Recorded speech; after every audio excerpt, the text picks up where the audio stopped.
By the mid-2280s, Starfleet Command was ready to see the realization of the dream of traveling far faster than ever possible with standard warp drive currently employed on Starfleet starships. Little did they know, a century later, they would still be chasing that dream as transwarp velocities would elude Starfleet scientists and engineers.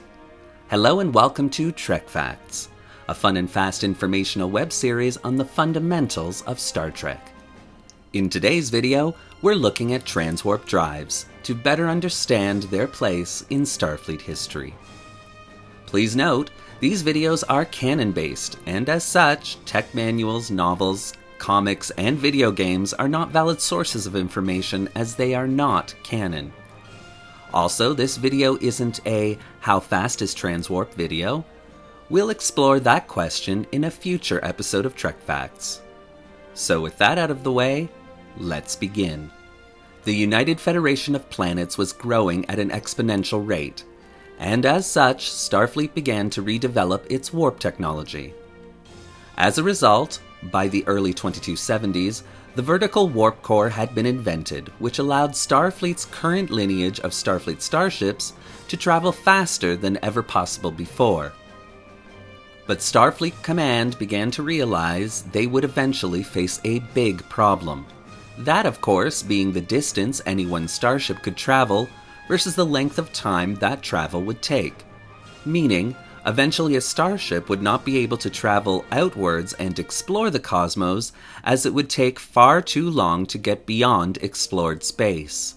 So to overcome this problem, Starfleet commissioned a project.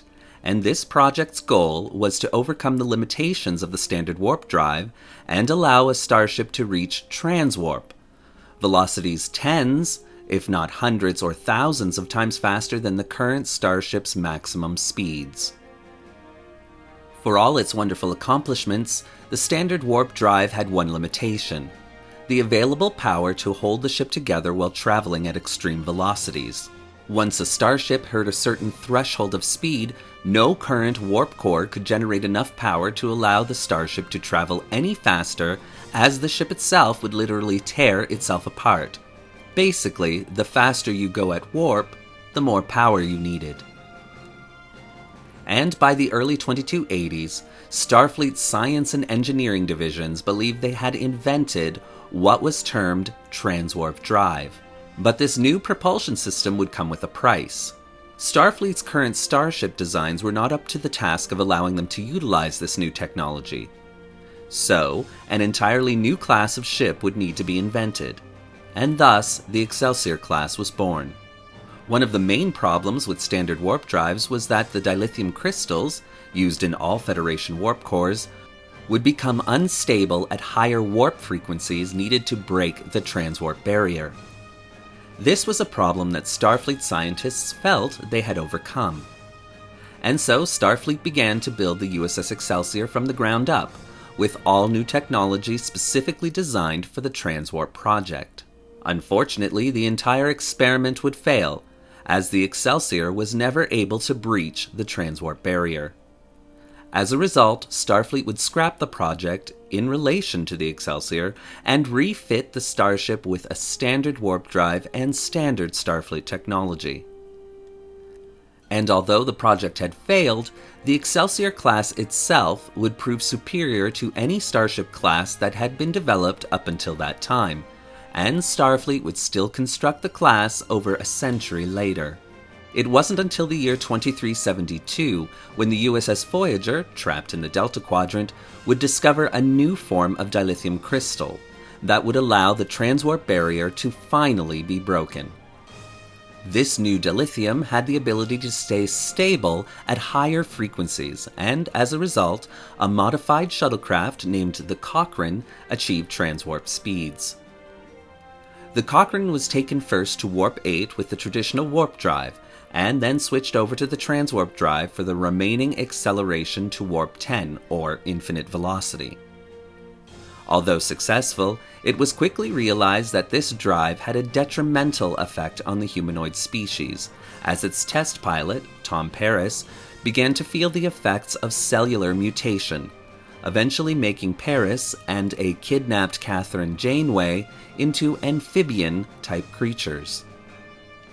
And although Voyager's doctor was able to reverse the damage and restore their original genome, the project itself was shelved until the cause and a counter of this effect could be developed.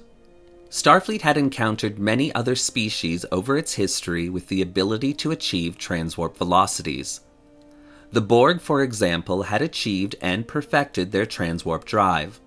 Establishing an entire transwarp conduit network that allowed any craft to travel at transwarp, Borg ships would even contain independent transwarp drives that generated their own conduits, when pre-existing conduits were not available.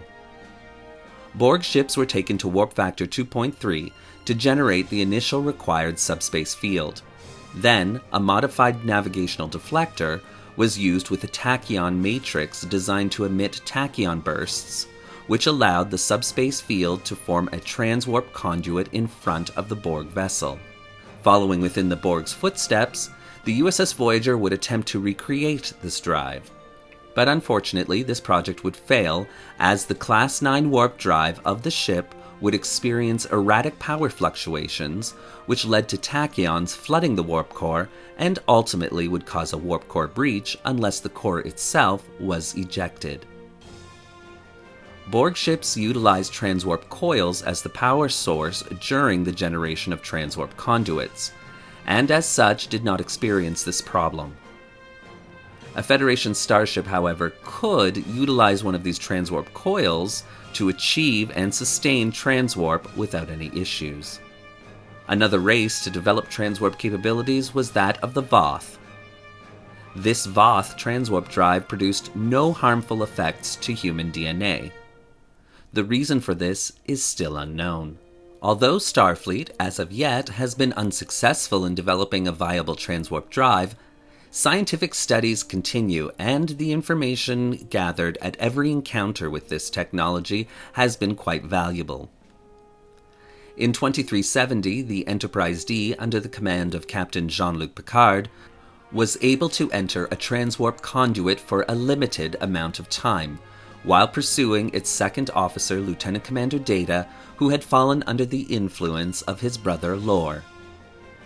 And in 2374, the USS Defiant, commanded by Captain Benjamin Sisko, was sent to study a rare subspace compression anomaly that Starfleet hoped would allow them to develop their own transwarp corridors, allowing any Federation ship to travel at least 50 times faster than their current highest warp velocity.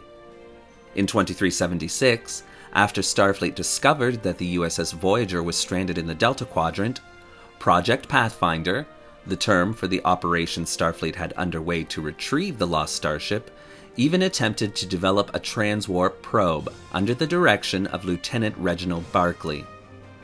After 6 months of attempt, this project was also classified a failure.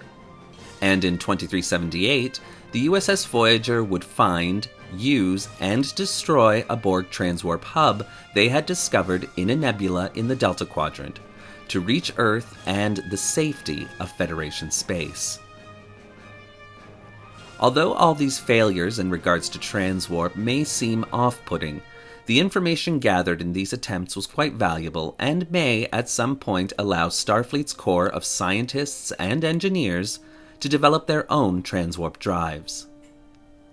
And with the capability of traveling 250 million times the speed of light, transwarp velocities are an excellent goal to continue to strive for.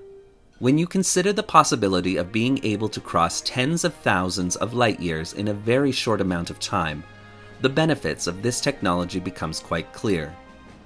The ability to explore the entire galaxy and beyond.